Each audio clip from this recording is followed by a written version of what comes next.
Hey there, welcome to today's exciting episode. Tonight, what ridiculous world will we see? Raimi decided to sneak in through the back, while Punik just arrived at the front door, only to find a welcome party waiting inside. Nick ended up on the floor with some serious injuries. When Sweetie called for help, she almost got hit herself. Hearing Raimi bravely fighting back, she rushed into the house, only to find the man lying on the ground, now a piece of static art. Meanwhile, the woman was shooting her way upstairs, locking the opponent out of the room, only to realize this was Alvin's room, definitely not the escape plan she had in mind. Meanwhile, Alvin was locked out of the bathroom, claiming it was an accident with no intent to retaliate. Sweetie saw the eerie sink and felt her heart tighten. The solitary boy became a bathtub legend, clearly caught in Alvin's chaos.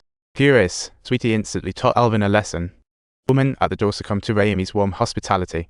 Later, Sweetie found Nick in poor condition, her heart a mix of emotions. Her emotions were a tangled mess, leaving her to wonder what exactly was happening here. But this didn't ease her. Her faith deemed murder a sin, regardless of motive. Raimi seemed set to tell a story to comfort her. He mentioned having set someone up years ago when he received a tip from Little Ray and went with Nick to catch a drug dealer, only to find an empty city waiting for them. He discovered the dealer had an innocent little son, living what felt like a real-life hell. So, he decided to send that devil of a dad to jail, freeing the kid from nightmares. Raimi thought he made a good choice, but if Sweetie had a do-over, she wouldn't harm Alvin, unsure if it was right. Yet, the ordeal wasn't over. Trouble loomed when she got home. Raimi had claimed he didn't know Little Ray, but after a few drinks he suddenly recognized him. What secrets was he hiding? A few days later, predictably, at the funeral, Sweetie reunited with Raimi, who advised her to forget that night's talk to avoid trouble, but she insisted on getting answers. She contacted an acquaintance from the Christian group to dig into Raimi's background, and learned that after Helling and Little Ray pocketed Naylor's money, who exactly swindled Naylor. Raimi then contacted colleagues from the Christian group, asking who duped Naylor out of his money, but a source revealed that Naylor only realized something was off. Why did Raimi know a week earlier than Naylor? That left her acquaintance baffled and warning her not to anger Raimi, but Sweetie soon had an epiphany. The key to the mystery lay with Amanda's uncle. She arranged to meet him at a bar and threatened to report him to Officer Xu if he didn't show up. The uncle had contacted Raimi, clearly hinting at a shared secret. Sweetie pointed out that the town was small enough, ask around a bit, and the truth was the uncle and Raimi knew each other long ago, but pretended not to after the crime.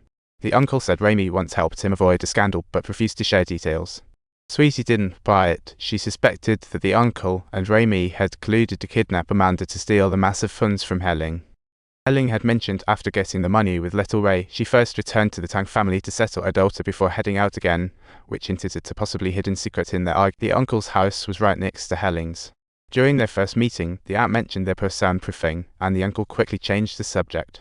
So she definitely overheard their argument at night and informed Raimi, ultimately trying to shift the blame onto the owner of the goods to clear her own name.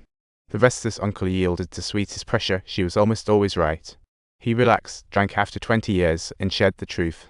In fact, that night she was putting Amanda to bed, while Helling and Little Ray briefly returned home. During this time, she not only heard them bickering over money, but also learned they were planning to skip with the funds.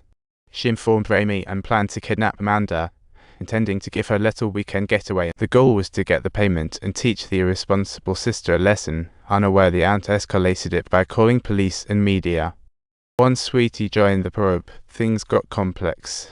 They staged a fake hostage swap to deceive her. Raimi falsely claimed Naylor's deputy would lead, then took Naylor to the exchange for a show, securing Amanda, the cash, and police praise. Unfortunately, Naylor saw through their trick and attacked first. In the chaos, he was hit and stumped by Amanda. This scene left everyone stunned, with gasps of sorrow. Then, a robber burst into the bar, seemingly for a heist.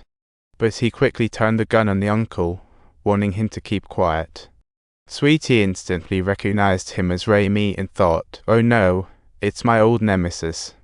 Dr. Raimi just snatched up Amanda's money. Oh my, what a scoop. At the same time, the uncle started spilling the glory of his past.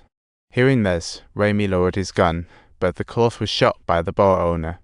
He fled amid chaos, Sweetie trailing the blood.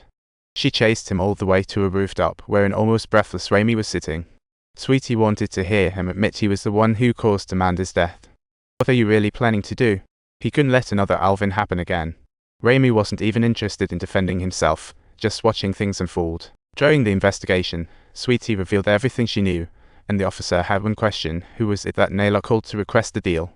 Normally, the police wouldn't record calls, let alone leave written records. Sweetie suddenly realized she had mixed it up earlier. If she was mistaken, that written record was faked, and Jack was involved in the whole con. If this doubt, I'd better watch out. She arrived at Jack's suburban home, only to see the unexpected. Dead Amanda ran excitedly to Jack, who hadn't been at the fake deal.